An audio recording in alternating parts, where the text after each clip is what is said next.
Served aboard the USS Bunker Hill as a third-class petty officer. Served in the South Pacific and endured the kamikaze attacks there on the Bunker Hill. So I'll just start the interview and just ask you, where were you when you heard about Pearl Harbor? I was in Pike Fraternity House, Tulsa University.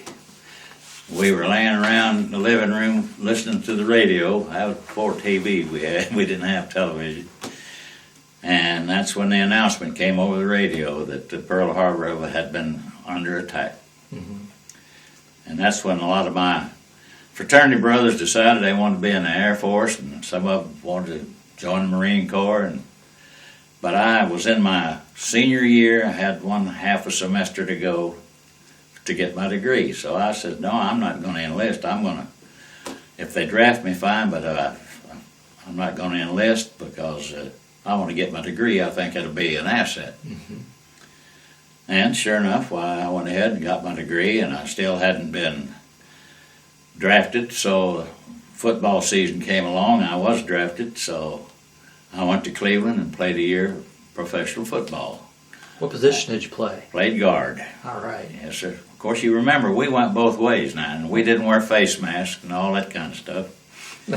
And that was real football back then. The men weren't as big as they are today, thank goodness. Mm-hmm. And I was probably one of the smallest men in the league in the lineman. There was back smaller than I was, but not many linemen. What was your size and weight back then? I was 5'8", weighed 176 pounds my first year. My last year, after 3 years, after the war and everything, I weighed 183 pounds. So that was maximum. But no, like I say, I just been, and I was glad I did, because a lot of the fellas that I was gone in the service with a lot of them were lost. I mean, the pilots got killed, and I was just in the right place most of the time. Mm-hmm. So how did you go from playing football, and go ahead and tell me about how you got involved in the military and everything. All right. After my siege to Cleveland, I enlisted in the Army in a VOC program. And volunteer officer candidate. If you don't make officer, you can go back to civilian life or your original boot company. Well, it just so happened that I had a problem, and I was close to a commission about the time the next football season started. Had a little problem, and I had to choose either to go back to civilian life or to go to my original boot company, and it was football season, so I said, well, make a civilian out of me and I'll play another season of football.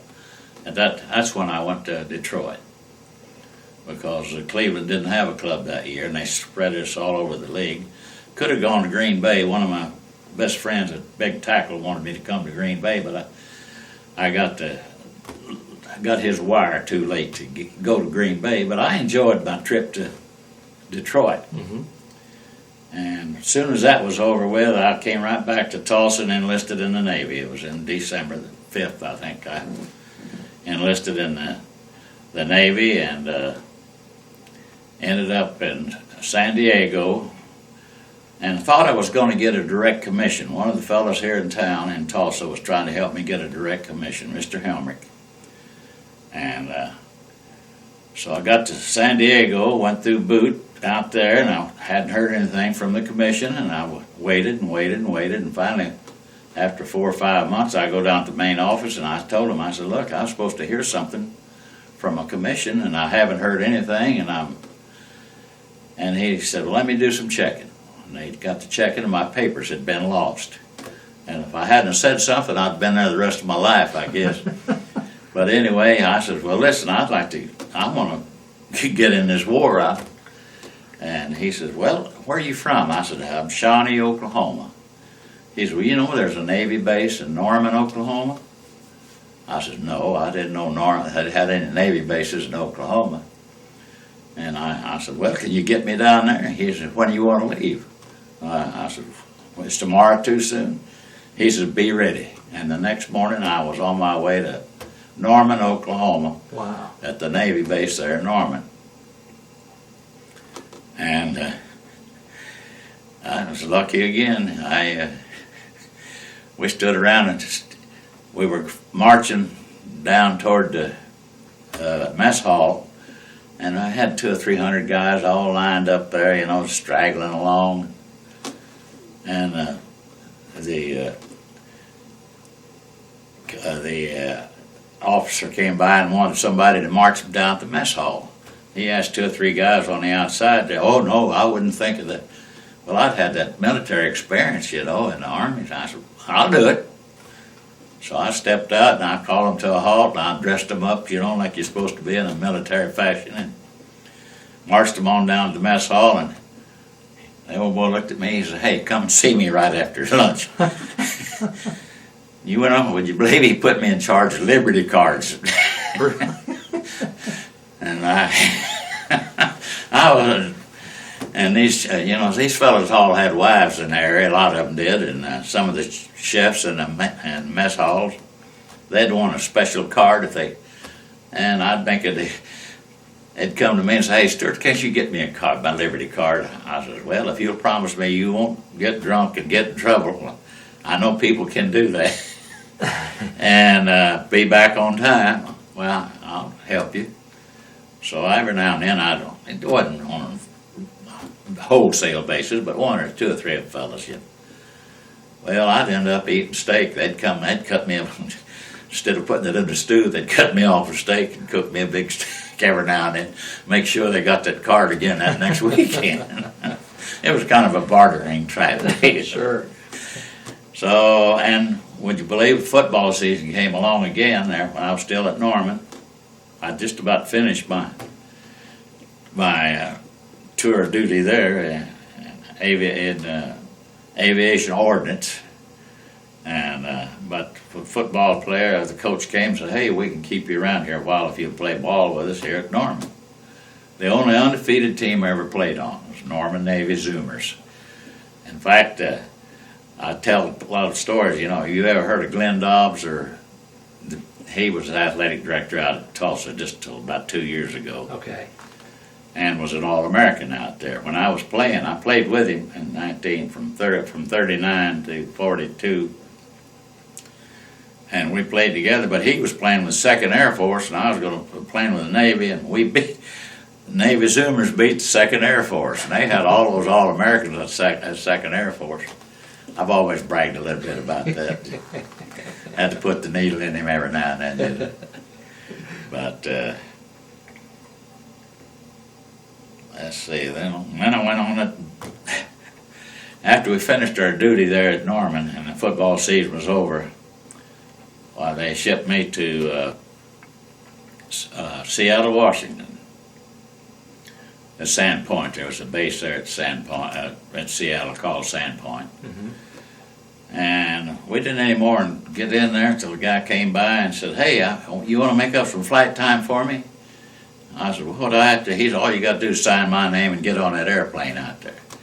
I said, "Well, yeah, I'd like to take a little flight around the Great Northwest." And we flew all over the Northwest, you know, and came back. In the meantime, the officer there on the base, what we checked into, he says, "You guys might as well unpack. We don't need any naval ordnance men out there. We've got all we need. So just unpack your bags and get ready for the duration." Well, man, we all looked and took that big smile on our face. And after a couple of 3 trips flying around the Great Northwest, I came in one day and faces about that long. I said, "What are you guys sad about?" I said, "This is the best deal and best duty we'll ever get." He said, "Yeah, go look at the bulletin board." Sure enough, it says, "Following men will report to USS Bunker Hill such and such a date real soon after that." So we just had to repack and went on over to Bremerton, Washington, where the Bunker Hill was. They were remodeling, kind of dolling it up a little bit. And that's when they put a porthole in.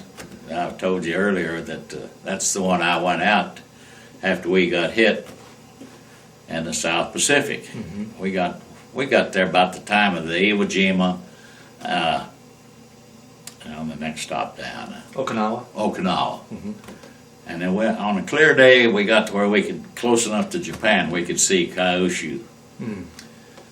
And that's when the kamikazes started getting thicker and thicker, and I watched a lot of them shot down too, but finally 2 of them got through, and we had 40 fighters on board on flight deck ready to launch a strike ourselves. And this one kamikaze came in and landed right in the middle of these 40 airplanes. And I've got pictures that show you there's nothing left but the engines of those 40 planes. And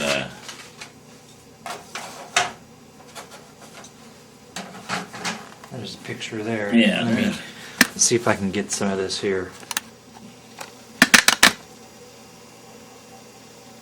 And those are the engines there on the flight that's deck, just the right? engines on the flight deck, yes sir. Wow. It's just hard to believe. Okay. But like I said, I was lucky enough to go out that porthole and get into a gun tub and work my way around and get up to the flight deck. As you can see, a lot of other pictures there. Not a lot of other pictures, but a picture. Oh yeah, this place right here now. This hole is where my office was every other day. And that's looking straight into where your office Yes, was, sir. right? My office was directly under that flight deck there. It was called the intelligence office, and we lost 3 or 4 high-ranking officers there. But it was my day out of the office. I was over in the air office instead of the intelligence office. And and I didn't get a scratch. Had I been there, I would have been all curtains. That's another time of my life. And this is a cruiser that came by to help put the fire out on our ship. Let's see, I'll tell you the name of it here in a minute. The Wilkes-Barre was the name of that cruiser. And you said the porthole that you came And out of that is right porthole that I came out of into the gun tub over here had been installed the last time the ship was in dry dock. While we were, while it was in I can't think the name of it. Bremerton? Bremerton. Yeah, and that's another break in my life. And this is a picture of us leaving the fleet. When you get hit and smoke out there, well, they don't want you around the other ships that are still floating. So that's a real lonesome feeling when you peel off and look back and see the rest of the ships, and you're out there all by yourself with a little destroyer escort. And we were happy to have him. So, like I say, I've just been blessed several different times. So how did, after the attack on the Bunker Hill, well, tell me a little bit about All right. about the attack. After we got hit, well, one of them came in, one of the planes came in, and the one that dropped his bomb turned right around and came down the the bridge, and knocked all the walks off our bridge.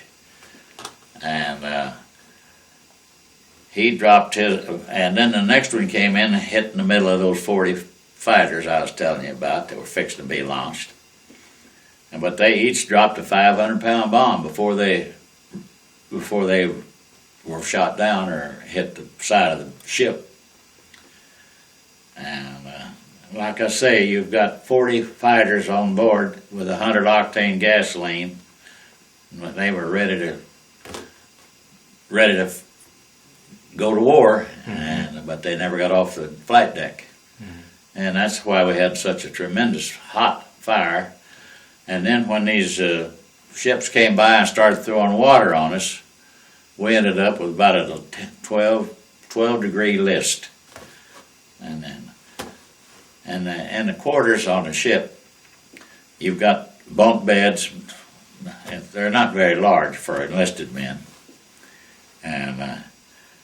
But anyway, when we started back with this 12-degree list, we had about 8 inches of water on the deck in our quarters.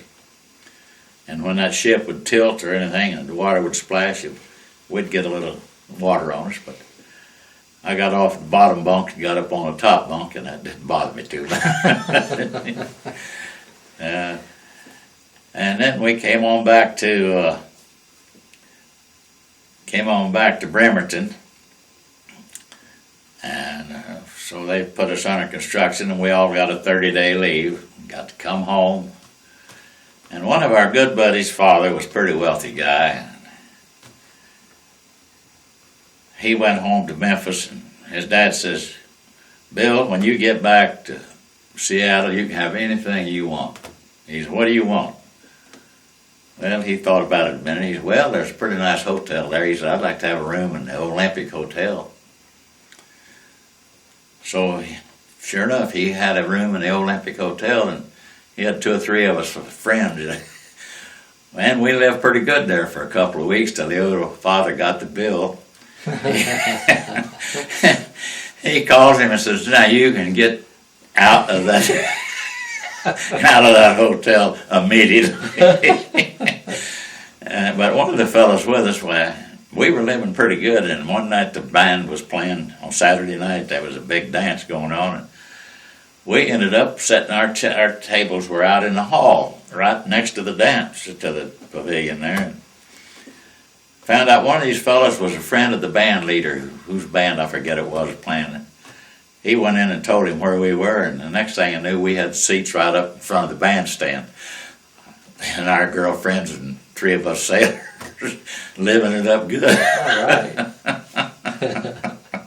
And we were grateful for that little tour duty. Mm-hmm. So we were in dry dock there in Bremerton for quite a while. Mm-hmm. And they put the ship back together and made one final trip to Hawaii and picked up 1,200 soldiers and brought them back. In fact, I think I met a fellow today at breakfast that said I might have been one of those fellows you all brought back from Hawaii. And then from there I went from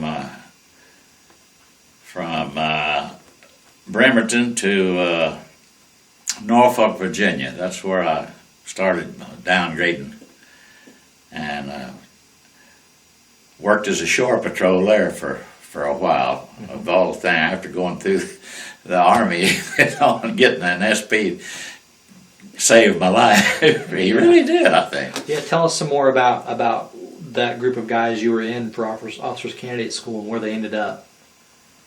Well, let me get my head on here now. It's kind of hard to remember. There was one little black fellow that was one of the best candidates that I ever saw, but I'm sure he made it, but they really gave him a hard time. Mm-hmm. He was a nice person and smart, and he knew more about the military, I think, than anybody there. Mm-hmm. Real nice man. And the other fellow, one of my the buddy whose father was in Memphis, went to Cleveland after the war and was a leading disc jockey there. In fact, he still does some radio work around Cleveland. And he's the only one that I can think of right now that's still alive from that bunch that I was on the ship with. But I'll never forget this one fellow named Belmore. He was from up north of New York City. And he was blown off the ship. Wow. And we thought, poor old Belmore, he's gone. And 2 or 3 days later, sure enough, here he showed up. One of those ships picked him up out there and brought him. You know, a lot of them had to jump to get out of the fire. Mm-hmm. And he came in the air office, and there we were all sitting up there drinking a little coffee. Called us all dirty names, said, "Now come aboard, you don't even come down to greet me." And the last I heard, he had passed away. Carroll Vincent Belmore was his name, a nice guy. And the reason we ended up in the air office was when we went aboard the ship, we stood in line forever to try to get signed up. When I got to the top of the steps, I talked to the main guy there. I said, "Boy, you all need some help, don't you?" He says, "Yeah, can you type?" I said, "Sure, I had typing. I've got a couple of friends that had some typing too." And this guy, Bill Conley, not Conley, Bill, I'll tell you his name in a minute, but he ended up in what they call the CIC room, typing, that Combat Information Center. I ended up in the air office there every other day and the intelligence office on the other day. And Belmore was in the air office, three of us. We weren't very good stenographers, but it kept us out of the gun tubs. And we had coffee, sugar, till we ran out of sugar and coffee for a long time out there. Some of these poor guys, I just talked to one of my friends that was in the Marine Corps just before I came down here. And he was in a foxhole when he was 17 years old. And he's lucky to be alive too. And I told him I was coming down to see you. And his name was Liddell, Harold Liddell. A nice fella and a tough little guy. Now let's see, that I told you about going to Virginia, Norfolk, Virginia. And I ended up in the shore patrol there for a few weeks. And finally, I was discharged from Maryland. That was his discharge area, and from Norfolk they sent us up there. And it was a break for me because it was the furthest point I could get mileage-wise, and they paid us mileage all the way back to Tulsa, you know. And okay. Well, yeah, I want to ask you some more questions about, the kamikaze attack. Yes, sir. First of all, your job, you said you were intelligence. I worked in intelligence as a yeoman. So what were your duties? What was your job? Just typing reports and delivering reports for the officers. And you said you worked at that job or in that office every other day? Every other day. And then on the days that you weren't in that office, what were you doing? I was in the air office, over at the air office there. Okay. And we did typing, it's yeoman work over there also. So what was it like whenever... Well, I'll tell you what it was like. A little add-on here. We had a lieutenant, of course, in charge of the air office. And when we'd get under attack, we were under attack a lot out there. A lot of kamikazes were after us, and I saw a lot of them shot down. There's a place on the forecastle deck on the ship, on the aircraft carrier, that's supposed to be the strongest part of the ship. So we'd get under attack, I'd go to the forecastle deck. So one day my officer says, "Stuart, where do you go when we go to GQ, General Quarters?" I said, "I'd go up to the forecastle deck, the strongest part of the ship." He says, "Your battle station's in this air office." And I said, "All right, I'll stay right here." So sure enough, after we got hit, we had a complete blackout, and smoke started coming into the air office. And I went out this porthole that had been put in the last time the ship was in dry dock. How high up were you? Porthole. For the porthole, well, there was a gun tub right outside there. So you went into the... We were between the flight, up above the hangar deck. Between the flight deck and the hangar hangar deck is where the gun tub was. Okay. So that was a 40 millimeter gun tub out there. So we get out there, and then we're able. And I'm not saying this for braggadocio, but we looked down at the hangar deck, and there was some guys that had run down the steps on those hot chains and burned their hands almost. And with the water, all the water on the hangar deck had gasoline on it that was burning. And when that ship would tilt or move, well, the flame would come over, or, go back with the water. Well, these two guys were in bad shape down there trying to get out of there, and I don't know where it came from, but somebody got me a rope, made them a lasso and threw it down to them, and was able to bring them up. And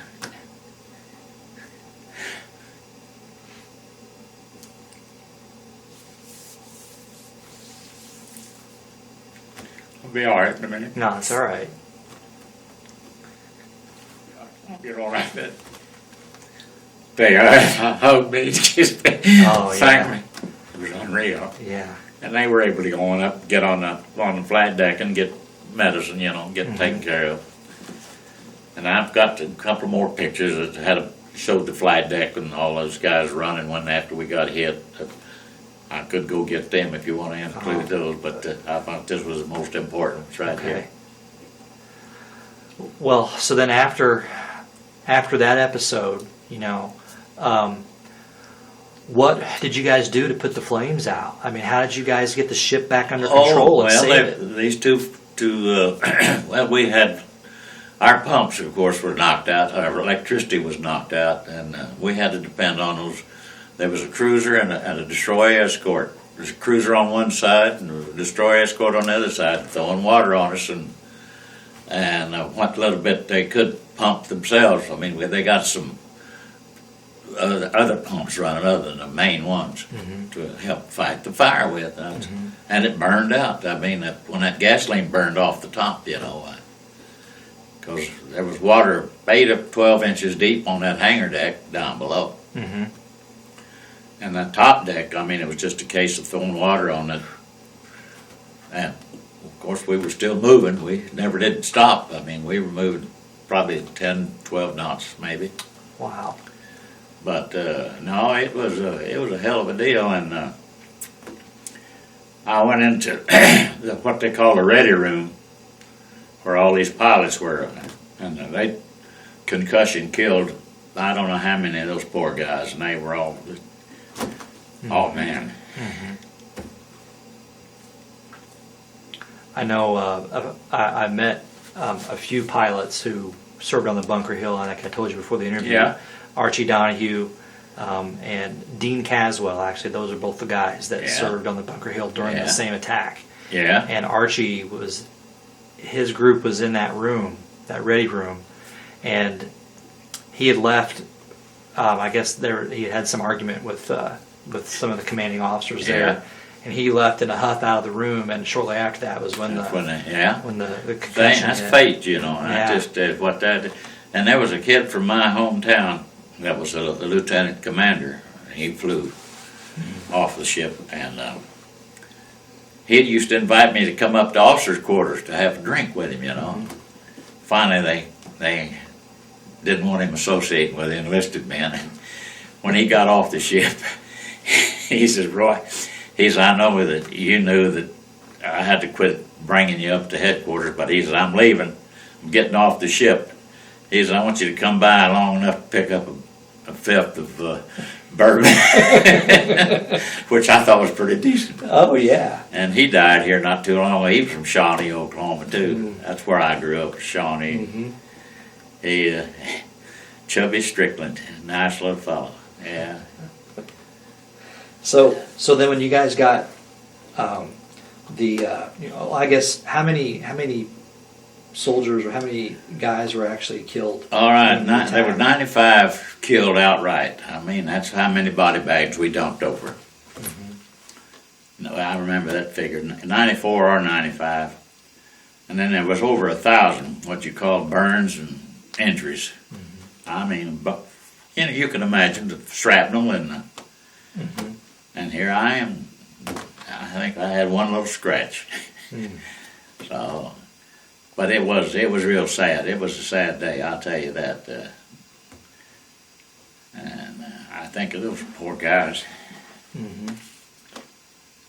So after the fires were out and everything, what did you guys? You guys immediately were pulled away from the fleet. You said, yes, right? sir. Yeah. And you had one ship on both sides of you. And were they there for protection against Well, submarines? this is the one. The destroyer escort that went back with us, but the cruiser had to go on and stay over there until they ended the war there. Now, did you guys go back under your own power? Yes, yeah. Fortunately, they were able to get our power going and getting electricity back in the ship. And wow. So they had a lot of good people, Well, you have we had 2,700 enlisted men and 700, 800 officers on board that ship. 3,400 people, I think, what we had our complement was.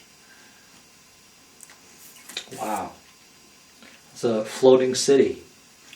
Just bigger than Tecumseh at that time. No kidding. At that time. Wow.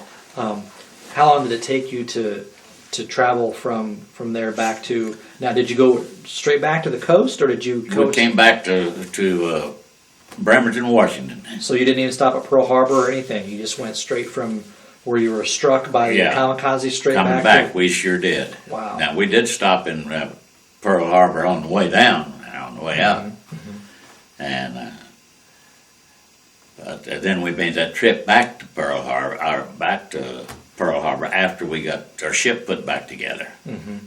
And let's see, there was something else I was fixing to mention, and I forgot what it was here. It'll come to me in a minute. So, what sort of things did you have to do once you guys were pulled out and you're on your way back and the fire was out? I'm sure you were trying to do, repairs at that point. What sort of repairs were you having to make? What sort of, how was your life aboard ship like on a strucken ship? Well, we really didn't do a whole lot other than just do the typing or normal, what typing was. And you know what? We had Admiral Misher had just come aboard our ship. He had two knocked out from under him.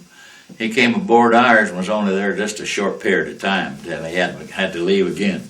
Well, I bet he wondered about himself. Yeah. His luck. Yeah, and it was a little strange how that one flight came in and just went right straight down the bridge structure and knocked all our walks off, the walkways around. And it was I don't know how to explain it. It was such an experience, and I feel like I made my donation. Mm-hmm. When the explosion happened, what was it? Did it throw you off your feet? Did you immediately know you guys got hit by something? Oh yeah. Or was it? I was laying down on a desk up there in the air office, stretched out, just like with my hand on the, and the lights went out, and things started shaking just about like that. It didn't last long, but it sure got your attention. Wow. There was only 3 or 4 of us in the office at that particular time. When the electricity goes out like that and you're deep in the ship, Yeah. are you able to? Was there any emergency lighting that would come on? Could you see? Yeah, they finally got some emergency lighting, and so you just stayed put. It wasn't immediate. No, we got up on. Well, this happened about 10 o'clock in the morning when we got hit. So we were fortunate that it was daylight and they had a chance to work until they got the lights all going again, or electricity moving. Mm-hmm. I don't think I finished that story about my lieutenant told me that my battle station that I told you about, my battle station was the air office. Mm-hmm. Well, 2 or 3 days went by and he came back. I said, Lieutenant, I was in my battle station the other day, but I was the only one there. Oh, shut your mouth. He was only doing his job trying to tell me where my battle station was, and he expected me to be there. Uh-huh. And I kind of expected him to be there too. But the shoe was on the other foot, But he was a nice enough guy, you could talk to him like that. Mr. Leonard, his family were big department store owners on the East Coast. Real nice fellow. He was a Jewish boy, and he spent more time up there in the air office with us than he did with his officers and officers. Mm-hmm. But I thought the world of him. He was just as... and I can just see the expression on his face right now. And I said, I was up here waiting on you. Well, what's your fondest memory of life aboard a ship?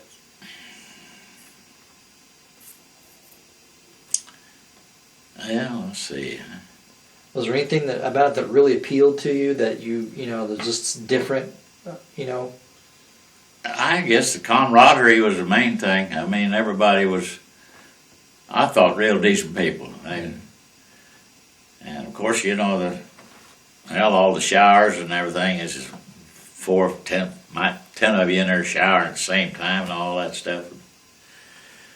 I don't know how to describe it other than the fact that if I had it to do all over again, I'd like to go that direction. Really? I really would, because I felt like we just had a little better deal than your Marines in the field out there and your soldiers and the infantry. And like at the same time, I say, when you'd help those guys. Mm-hmm. Mm-hmm. I remember coming back through Denver when I was coming back to Tulsa on leave.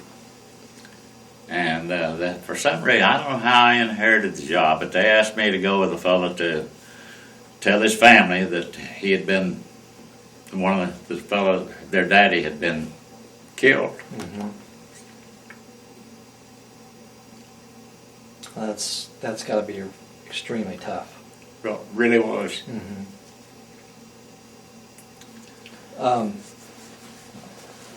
So as you guys got back to Bremerton, Washington, how long did it take them to repair the Bunker Hill? Must have been 2 or 3 more months.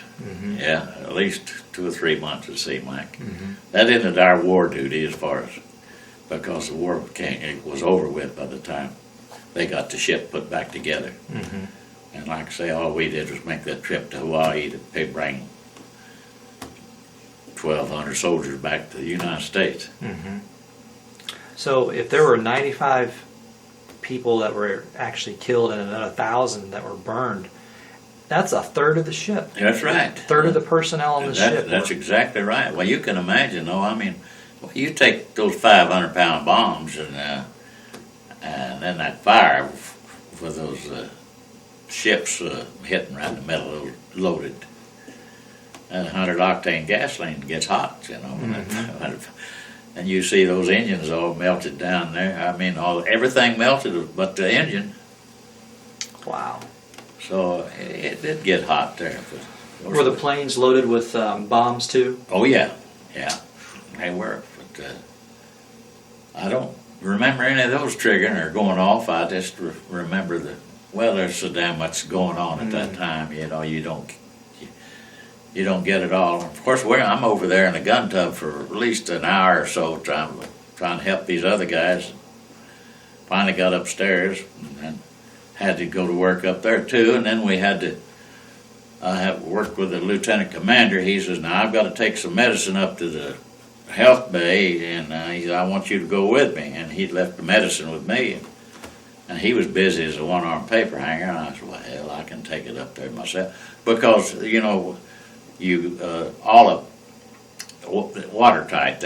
You close those hatches, and so when you open one, you don't know whether water's going to come rushing in on you or not. But I was willing to take that chance, and I knew he got back. I'd already delivered his medicine, was back waiting on him, and he appreciated it. I could tell he did appreciate that. Little things like so many little things like that happen you don't even remember, you know. But that's one thing I do recall.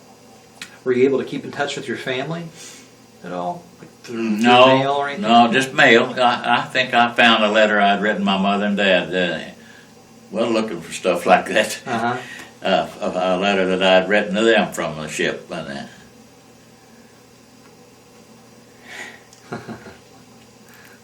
So when did you actually discharge then from the military?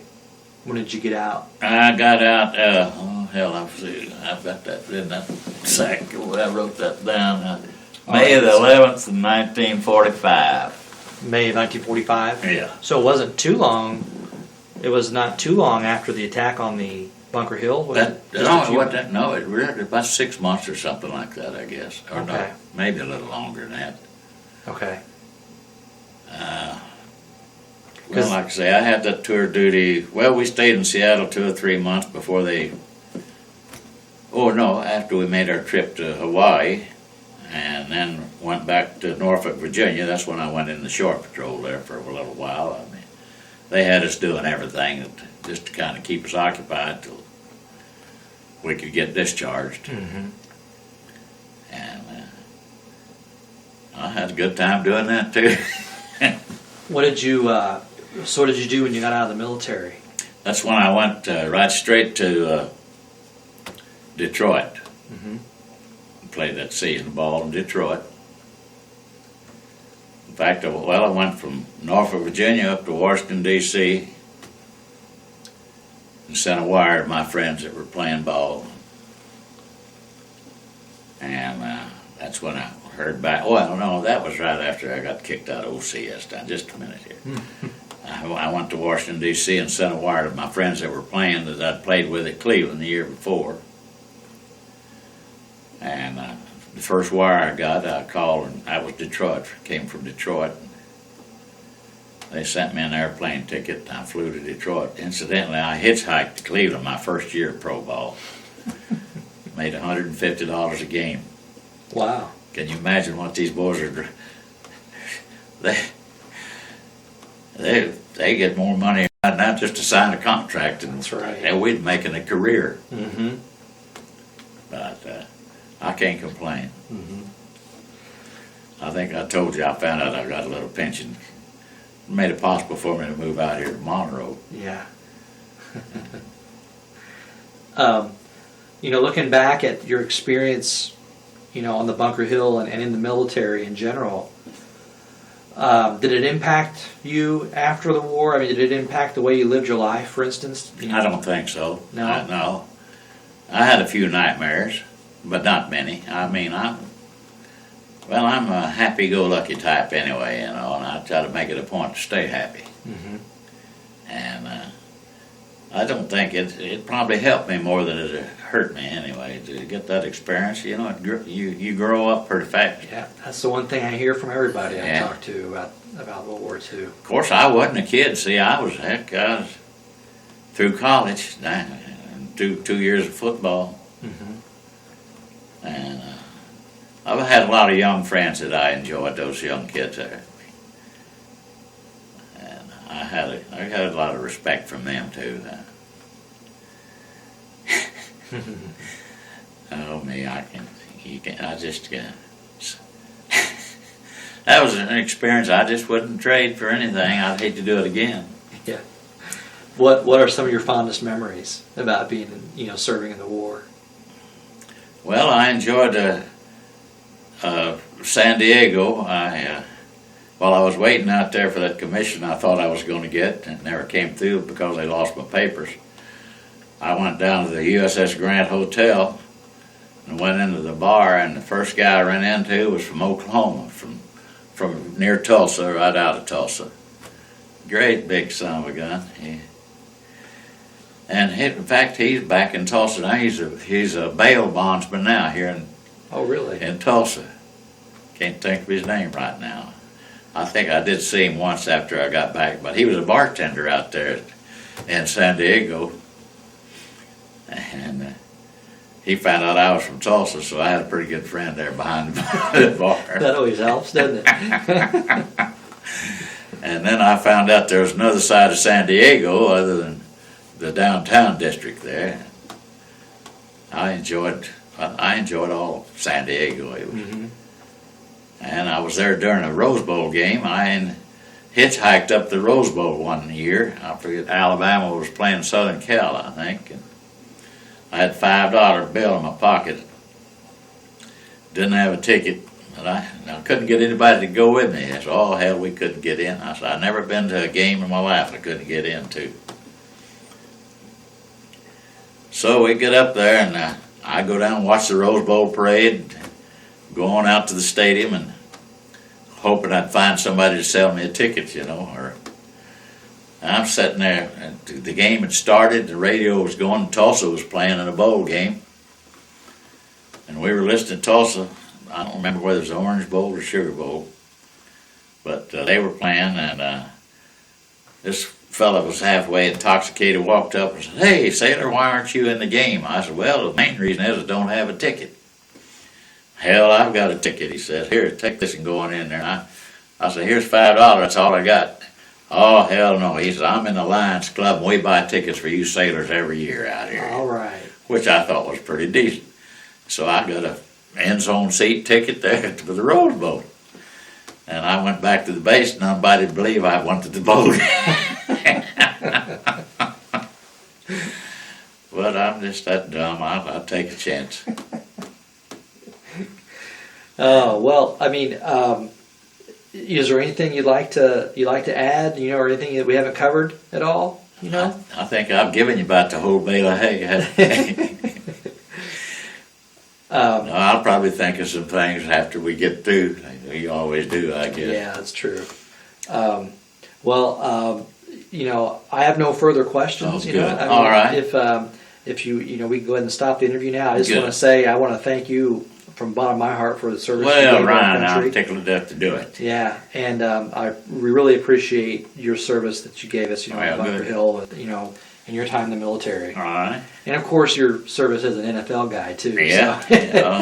That was good duty. I wouldn't take anything for that experience. Sure. In fact, the last roommate I had was Frankie Sinkowitz. He was an All-American from Georgia. I don't remember that. Mm-hmm. Of course, when I realize you're pretty young. Those names don't mean a lot to you, but they sure meant a lot to us. Well, football, you know, back then was still, you know, how old is football as a sport in the U.S.? I mean, it hadn't been around too long before that, had it? There hadn't been too many years. I was looking at that the other day, reading something about Chicago Bears. You know, they were the main one for a long time. Mm-hmm. I think they'd been going about 10 or 11 years on that National Football League. Of course, there had been some pro football prior to that now, but it was more like a Sandlot type deal. Mm-hmm. And, well, the old boy, what's his name, Jim Thorpe from up here, I was one of the first pro football players, Mm-hmm. and I guess one of the best. Yeah, that's what I hear. Down there close to my hometown of Shawnee, just, what was that little town? I can't remember. I was just trying to think of it. I can't think of it right now. But if you're through, I'm through, and I'll get out of your way. And if you will get my pictures back to me, then I certainly will. I would appreciate that. All right. Well, we'll stop the Ryan, interview here. thank you so much. It's real kind.